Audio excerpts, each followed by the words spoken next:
Oui, donc une émotion très forte, assez belle et peut-être un peu primaire, puisque d'abord, je crois, nous voyons notre avenir. En effet, quand on voit Peacock ou Pistorius courir avec une prothèse, ou on voit le post-humain, on voit un animal humain, je dirais, qui est greffé de technologie.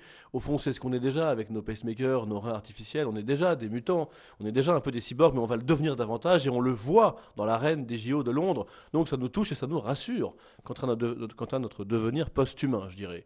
Deuxième point, évidemment, une belle figure de l'héroïsme qui fait chaud au cœur. Le héros, ça a toujours été quelqu'un de plus qu'humain, mais plus qu'humain en raison d'une ouverture sur le divin. Et là, c'est un plus qu'humain, mais grâce à l'homme. Un plus qu'humain en raison d'une ouverture sur la technique, sur l'inventivité humaine, sur le génie humain de la prothèse notamment. Donc ça, c'est une forme d'héroïsme très satisfaisante, très jubilatoire et aussi très rassurante.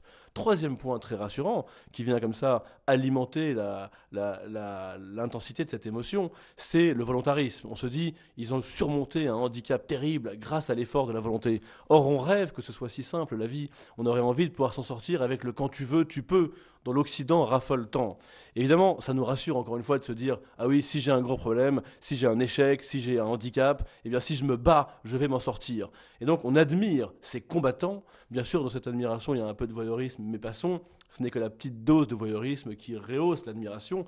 Jusqu'ici, tout va bien. Mais je crois que le problème, c'est que c'est dangereux. Cette admiration, elle est dangereuse parce qu'elle nous laisse entendre qu'il suffit de vouloir pour pouvoir. Or, à handicap égal, à volonté égale, beaucoup s'en sont sortis grâce à autre chose que la volonté. C'est ça qu'il faut bien souligner, c'est que, comme le montrent des travaux de psychopathologie, notamment ceux de Laurie Lofer, par rapport à un gros handicap, on peut être craintif ou créatif. Et finalement, c'est ce ressort-là qui va faire la différence. C'est pas vraiment le pur effort de la volonté qui va tout changer, c'est davantage autre chose. Mais attention, autre chose en plus de la volonté. Mais la volonté ne suffit pas.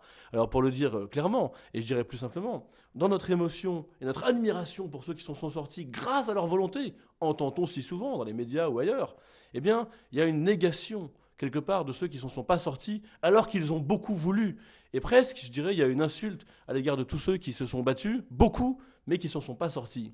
Et donc je crois que ce qu'il faut dire, c'est que non, il ne suffit pas de vouloir pour pouvoir, et c'est cette évidence. Aujourd'hui, on le sait, grâce à la psychanalyse, grâce à différents travaux en sciences humaines, on sait que la volonté ne peut pas tout. Eh bien, c'est ce savoir que notre émotion primaire nie, et c'est ce savoir c'est ce savoir dont notre émotion, que notre émotion rate, et finalement, elle caricature la vie, au fond. Cette émotion caricature la vie.